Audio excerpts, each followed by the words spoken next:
अस्सलाम वालेकुम। मारका खालिद इकबाल का सलाम कबूल करो।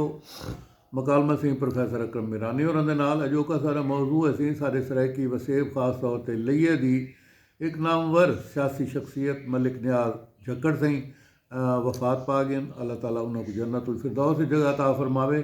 बहरहाल उन्होंने सियासी खिदमात ऐसे हैं कि जिन्हों को हमेशा याद रखे वे सी।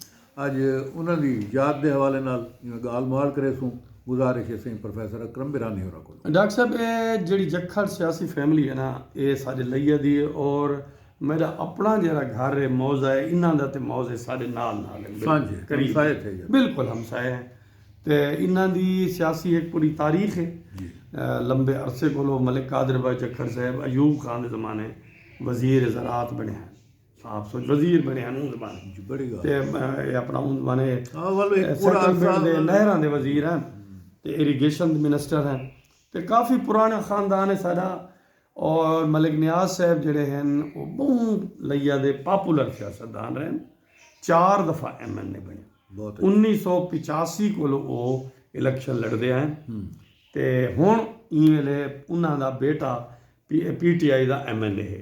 तो ये भी एक अच्छी गाल है बिल्कुल सियासत या वो 4 दफ़ा MNA बने और कई दफ़ा यानी इलेक्शन उन्होंने क्योंकि पीपल पार्टी होंगे हैं पहले तो कई पीपल्स पार्टी को तो याद है हर दफ़ा हरावन जी PTI को हरावन की कोशिश थी है, इवें पीपल पार्टी को हरावन की कोशिश थी आई।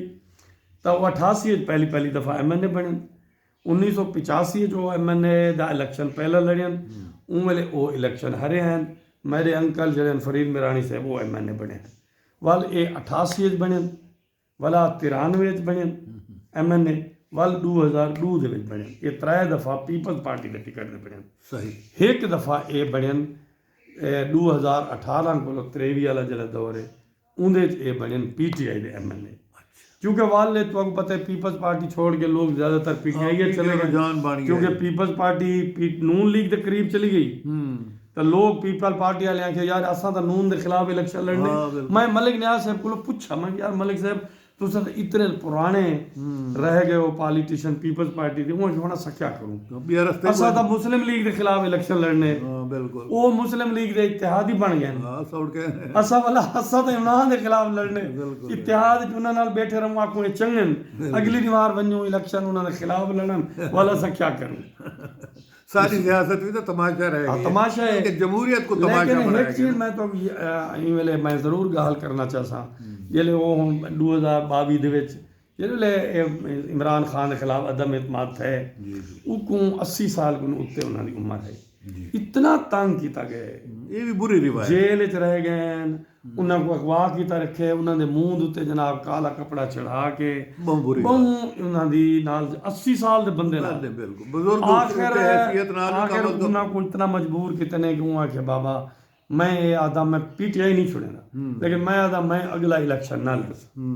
बल उन्होंने बयान जारी किया कि मैं अगला इलेक्शन ना लड़ सकता। असा उन्होंने पूछा मलिक साहब ये तो क्या किया वो कि यार मैं हूँ 80 साल मैंने उत्ते है रोज मेरे घर पुलिस वड़ेगी मैं हूँ अगर मैं बही दफा इवें ढके दें तो मैं बचता ही नहीं। बिल्कुल सही है। लेकिन उनके बेटिया ने आखे कि असा नहीं PTI छुड़े ले और उन्होंने कमिटमेंट साल डेढ़ साल वो अपने घर नहीं बन सके। कई वेले कराची होंगे हैं, कई वेले जनाब मुल्तान होंगे हैं, कई वेले जनाब लाहौर हैं, कई वेले दुनियापुर हैं। इतना क्योंकि ख्वाजा जमाल साहब सारे जो बहुत करीबी दोस्त हैं मुल्तान वाल इतना मेरे घर भी तशरीफ गए हैं तो मुलाकात रह वेंदी सारी। वो दिन मैं यार उन घर वंजन का कोई नहीं मैं क्या करा। और उन जमाने ही वाला वो ज़्यादा बीमार थे और उम्र ऐसी आई असा उन्होंने को खिराज तहसीन पेश करे वो सारे वतन दे वसेब दे बहु और बहु लोगों की उन्हें बात देखो सही उन्हें अपनी जिंदगी दे कहीं अपनी सियासी पोजीशन को कहीं बे बंदे के खिलाफ इस्तेमाल नहीं किया और मिजाज दे बड़े नरम मिजाज मलैम तबीयत दे मालिक हैं। हालांकि असादत उन्होंने फैमिली के तौर पर सियासत अलहदा है लेकिन वो बड़े ही दिली है ना काबिल इज्जत सारे सियासत है जी बड़े रवादारी है और बहुत ही वो मोहब्बत करने वाले इंसान हैं। अल्लाह उन्होंने जन्नत नसीब करे और उनके ख़ानदान को ਸੁੱਖ ਹੌਸਲਾ ਨਸੀਬ ਔਰ ਦੁੱਖ ਫਰਮਾਵੇ। ਦੇ ਵਿੱਚ ਬਿਲਕੁਲ ਹਿੰਮਤ ਦੇਵੇ। ਜੀ ਇਹਦੇ ਨਾਲ ਹੀ ਇਜਾਜ਼ਤ ਦਿਸੋ ਸਹੀ। ਅੱਲਾ ਹਾਫਿਜ਼।